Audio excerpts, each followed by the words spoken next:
प्रिय भक्तों, आपका हमारे अपने इस चैनल में बहुत बहुत स्वागत है।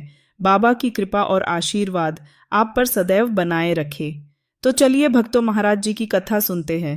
सुनने से पहले एक बार प्रेम से बोलो, रघुकुल नंदन सियावर रामचंद्र की जय, नीम करौली महाराज की जय, संकट मोचन हनुमान जी की जय।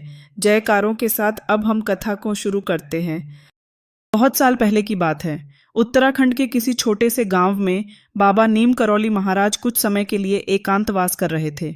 वहां न तो कोई बड़ा आश्रम था, न सुविधा, बस एक छोटी सी कुटिया, एक चूल्हा और कुछ सेवक। एक दिन एक बुजुर्ग और गरीब साधु बाबा के पास पहुंचे। वो भूखे प्यासे थे और शरीर थककर चूर था।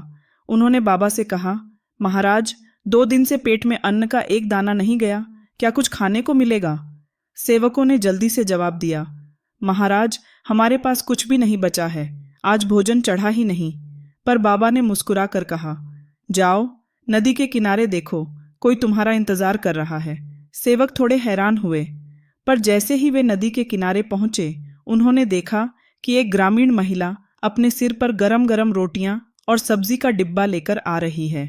वह बोली, मुझे आज स्वप्न में बाबा जी ने कहा कि भोजन लेकर नदी के पास आना, कोई भूखा साधु आएगा।